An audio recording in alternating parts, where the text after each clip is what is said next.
Olá, está no ar mais uma edição do Justiça do Trabalho na TV, produzido pelo TRT de Santa Catarina. Diante dos inúmeros desafios que a sociedade coloca aos magistrados do século XXI, surge a necessidade de uma melhor seleção e aperfeiçoamento dos juízes brasileiros. Nesse cenário, as escolas da magistratura aparecem como um espaço de formação profissional. E para discutir a construção do processo de formação dos juízes, está conosco o pesquisador Walter Ponte, servidor do Superior Tribunal de Justiça. Pesquisador Walter, obrigada pela presença, seja muito bem-vindo ao nosso programa. É um prazer estar falando com você e transmitir algumas experiências e algumas aprendizagens sobre formação e recrutamento de magistrados. Em que momento a formação e o aperfeiçoamento de magistrados começou a ganhar mais importância no mundo jurídico? Bom, no Brasil podemos dizer que o assunto começa a ser ventilado nos anos 1960, mas na verdade é com a Constituição de 1988 que realmente o assunto passa a ser fundamental. E principalmente com a Emenda Constitucional 45 de 2004, com a criação da Escola Nacional de Aperfeiçoamento e Formação de Magistrados, a IFAM, a Escola Nacional de Aperfeiçoamento de Magistrados do Trabalho, a INAMAT. E o que mudou de lá para cá? A gente poderia colocar 3 pontos importantes. Por exemplo, a institucionalização, né? Então, deixa de ser uma atividade subsidiária para ser uma atividade fundamental. O outro ponto seria a profissionalização. Não é mais aquele magistrado que teria um tempo livre ou aquele magistrado em fim de carreira que vai se ocupar da formação e aperfeiçoamento de magistrados, e sim pensar que você precisa de um corpo multidisciplinar para atender todas as necessidades da formação de magistrados. E o terceiro momento, que é o momento que estamos vivendo agora, que é de uma certa internacionalização da formação de magistrados, porque o magistrado hoje tem que ser uma pessoa do mundo moderno, que é um mundo globalizado, um mundo de blocos econômicos, um mundo de alianças. Na justiça brasileira, o ingresso na carreira para o cargo de juiz depende da aprovação em concurso público de provas e títulos. No entanto, essa forma de seleção ela vem sendo criticada por ser baseada na concepção clássica do juiz enquanto técnico do direito. Como você vê essa questão?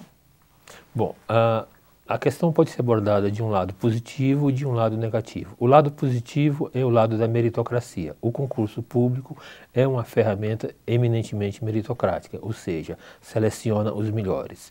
Claro que podemos questionar a abordagem do ponto de vista de conteúdo. Será que aquele jovem que se forma aos 22 anos, passa 3 anos com experiência profissional na área jurídica e vai passar 4 anos estudando todas as leis, toda a jurisprudência, isolado do mundo, sem ir ao cinema, sem ver os amigos, sem namorar, para poder passar no concurso, esse jovem está pronto para exercer a função de juiz? Ou seja, existem formas de se pensar alternativas que subsidiem a questão meritocrática, como a questão da sensibilidade, a questão da empatia, a questão do dever social do magistrado.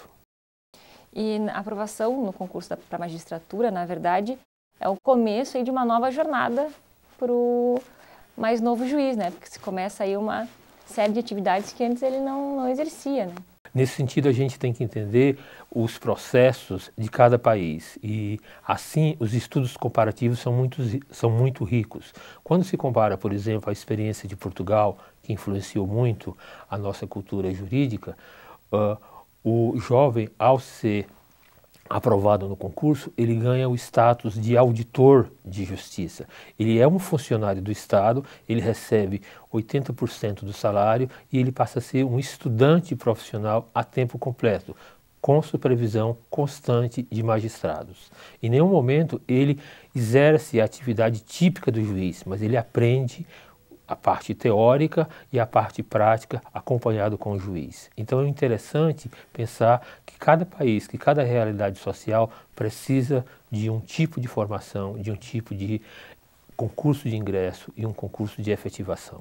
Como a gente estava comentando, a formação específica, então, para a magistratura se faz após o ingresso na carreira por meio dos cursos realizados pelas escolas da magistratura que o senhor mencionou.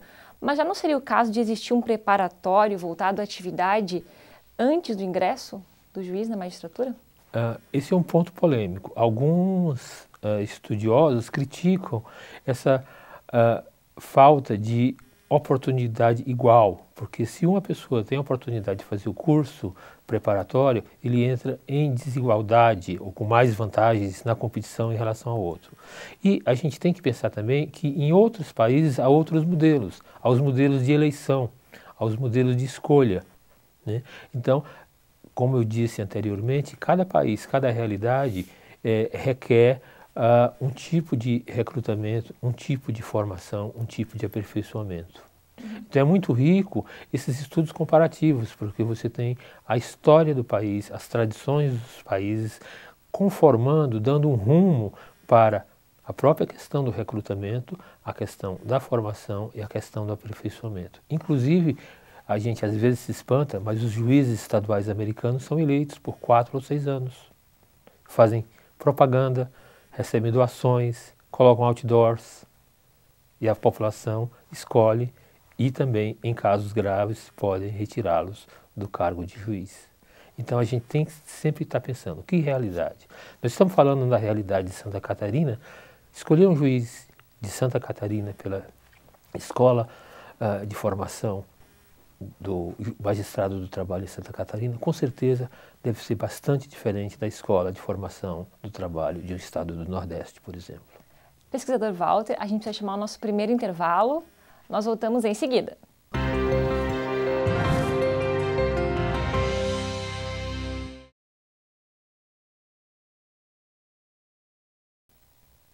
Voltamos para o segundo bloco do programa. Estamos conversando com o pesquisador Walter Ponte sobre a construção do processo de formação dos juízes.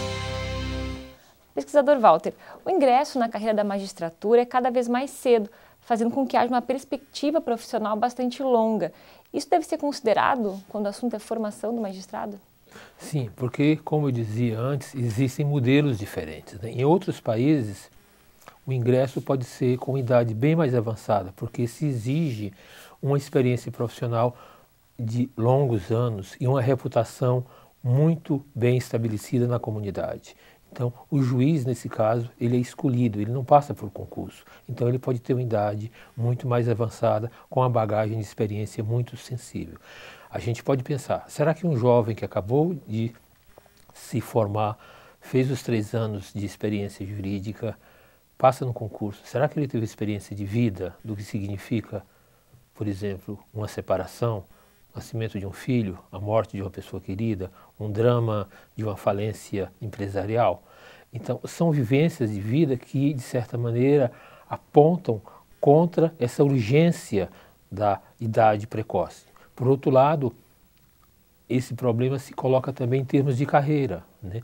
No avanço e naquilo que é chamado de carreira burocrática do juiz. Então, existem duas grandes classificações que consideram uma vertente profissional e uma vertente burocrática. A vertente burocrática é aquela que você se transforma em um funcionário, um servidor do Estado. E na outra você já é um profissional liberal, por exemplo, um advogado com uma grande reputação na sociedade e que é escolhido por um órgão, normalmente ou do parlamento ou da alta cúpula do Poder Judiciário, para exercer a função de juiz. Então a questão da idade, como sempre, é uma questão relativa.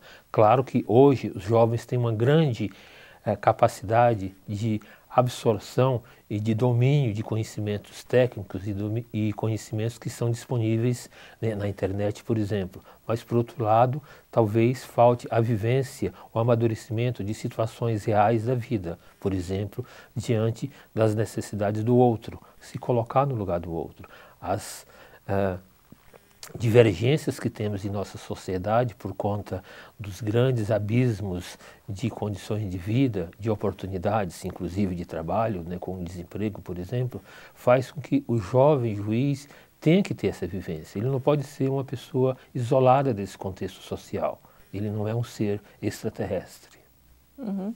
Bom, é sabido que as faculdades não preparam para o exercício da magistratura. Nesse sentido, é possível prever alguma mudança dentro das universidades? Acredito que esse é um grande desafio para o poder judiciário como um todo, né? No sentido de governança. A cúpula do poder judiciário, mas também a direção das escolas tem sim que fazer parcerias, tem sim que fazer pressões, tem que fazer lobby no sentido positivo para melhorar essa qualidade. Houve realmente um desmonte na qualidade do ensino jurídico no Brasil. Não interessa à sociedade brasileira que essa situação continue dessa mesma maneira. O Brasil hoje detém mais faculdades de direito do que todos os países do mundo juntos. Então, isso só já mostra uma certa anomalia. A faculdade de direito realmente não forma o jovem para exercer a magistratura. Então, temos um retrabalho, temos um dispêndio de tempo, de recursos e, consequentemente, frustrações, porque nós temos índices muito baixos de aproveitamento. Só para dar um exemplo, o índice médio de aprovação no concurso na Espanha, antigamente era de 2% e agora se situa em torno de 7%. No Brasil é comum os concursos para a magistratura atingirem índices de 1% ou no máximo 2%. A quem se pode acreditar esse número tão baixo? Então, esse número tão baixo, um pouco por conta da exigência monumental, né, de leis e jurisprudência que o jovem deve se preparar para passar no concurso. Ou seja, o concurso, por conta de ser meritório e meritocrático, ele deve sim escolher os melhores. E a exigência é muito elevada. E muita gente tem o sonho ou acha que é um jogo de chance, um jogo de sorte. E na verdade é um concurso, é um exame muito difícil. Todo esse tempo, né, todo esse estudo, na verdade se mostra insuficiente depois na profissão, né? Tanto que as escolas têm de trabalhar aí numa formação continuada ao longo da carreira do magistrado. Você abordou dois pontos, né? Tem a formação inicial e tem a formação continuada. Porque vamos pensar, normalmente o magistrado exerce a sua carreira por 20 anos, 30 anos ou até mais. E durante um tempo de vida tão longo, a sociedade muda, né? A sociedade mudou muito rapidamente, está mudando muito rapidamente. Então, consequentemente, o magistrado precisa estar se aperfeiçoando. Ora, o aperfeiçoamento sem uma base sólida é mais difícil ainda. Então, como as faculdades apresentam deficiências de conteúdo e de visão de mundo, o curso de formação inicial, por conta do tempo, do esforço, nem sempre é suficiente para cumprir essa lacuna. E quais as habilidades e competências que devem ser desenvolvidas para que o magistrado exerça bem a profissão? Aqui nós estamos falando de competências no sentido de recursos humanos, né? Nós estamos falando de competências psicossociais, por exemplo, a capacidade de ouvir, a capacidade de entender, a capacidade da empatia, de se colocar no lugar do outro, a capacidade de conversar com a imprensa, de se comunicar com os grupos organizados, seja ele empresário, seja ele associação de classe, seja ele sindicato, seja partido político. A necessidade de ter um domínio de técnicas, por exemplo, técnicas de gestão. O magistrado também é um gestor. Ele gere recursos humanos, ele gere recursos financeiros, ele gere também a imagem do próprio Poder Judiciário naquela sua pequena escala. Então, claro que a gente parece exigir do magistrado que ele seja um super-homem no sentido do Nietzsche, né? Não no sentido de Hollywood, e que ele tenha um conhecimento, então, das técnicas de negociação, das técnicas de liderança, das técnicas de gestão de risco, das técnicas de gestão de relacionamento com o cidadão, das técnicas orçamentárias, enfim, é quase que exigir demais, e isso não é passado nem na faculdade, nem no curso de formação inicial. Então, a sociedade exige um ser quase que perfeito, né? E não dá as ferramentas, ou não fornece, por exemplo, os assessores e os instrumentais, seja ele de informática, seja de tecnologia, para o juiz se comunicar, ser eficiente e ser realmente uma pessoa a serviço da comunidade a que serve. Bom, pesquisador Walter, eu preciso chamar mais um intervalo. Nós voltamos em seguida.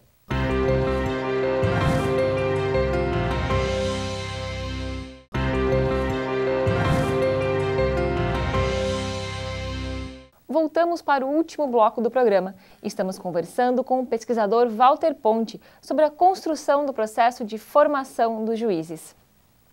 Bom, pesquisador Walter, a uniformização dos cursos de formação inicial é uma questão que vem sendo discutida.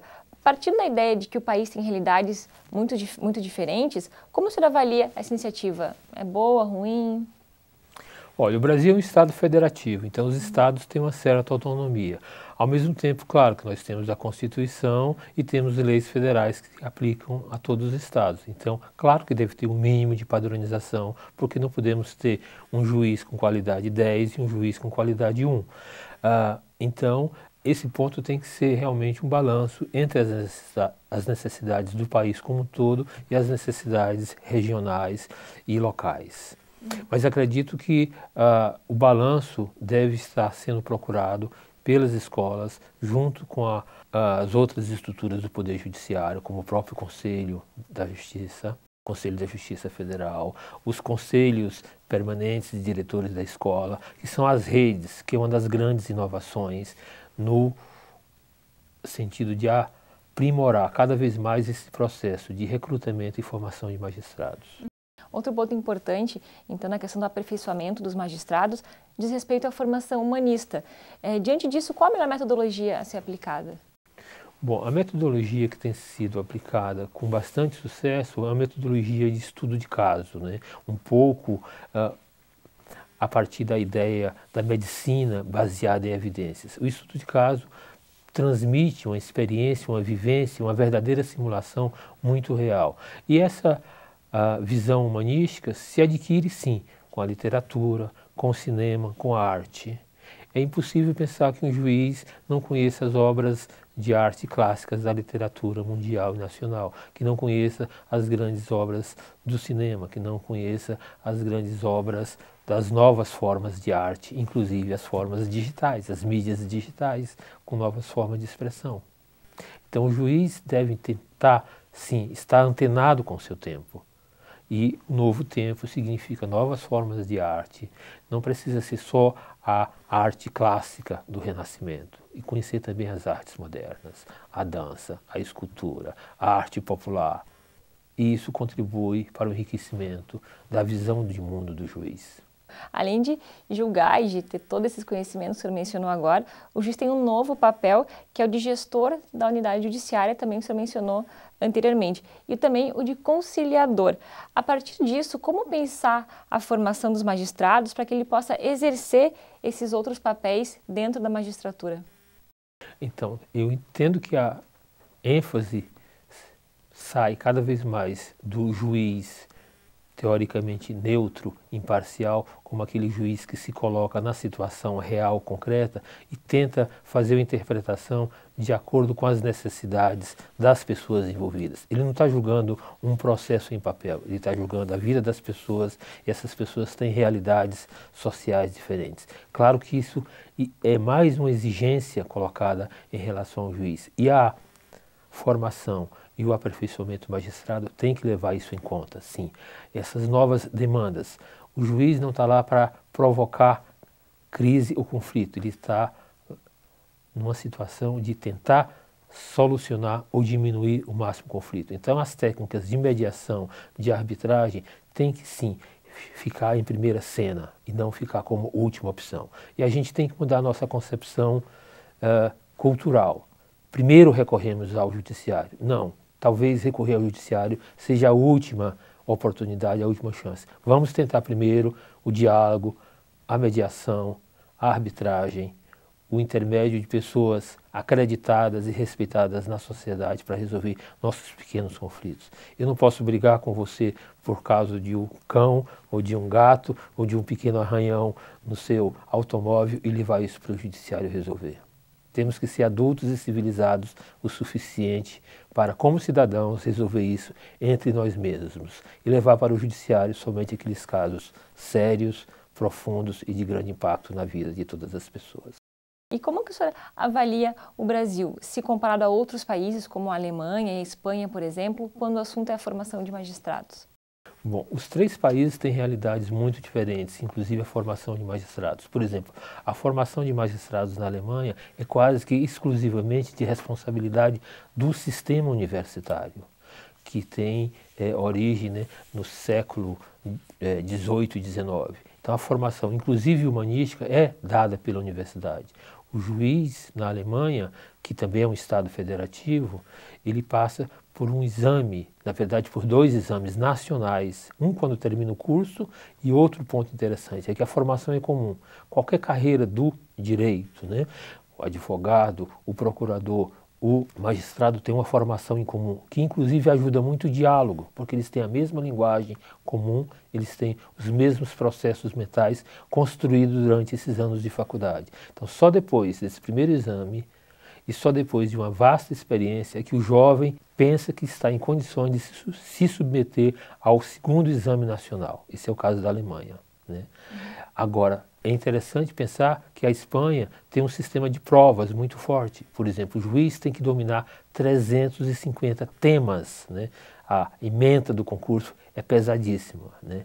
Mas, do outro lado, o Brasil também está avançando com as novas tecnologias, com as novas propostas pedagógicas, a par com os países mais avançados, porque a nova geração se conscientizou que justiça queremos, que sociedade queremos, que democracia queremos, também passa necessariamente que tipo de formação, que tipo de aperfeiçoamento queremos e podemos dar a nossos juízes. Como pesquisador, existe algum modelo que o senhor julga assim ideal quando o assunto é formação de magistrados?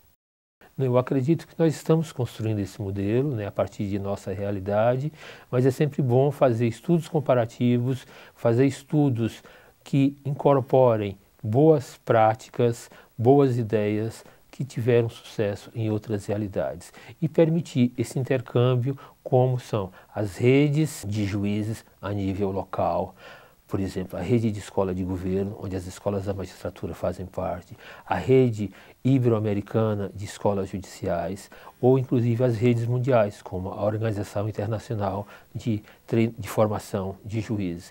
Essa riqueza de intercâmbio de mais de uma centena de países, como aconteceu em Recife recentemente, em novembro do ano passado, é de uma riqueza, é de um aprendizado muito importante para os nossos magistrados.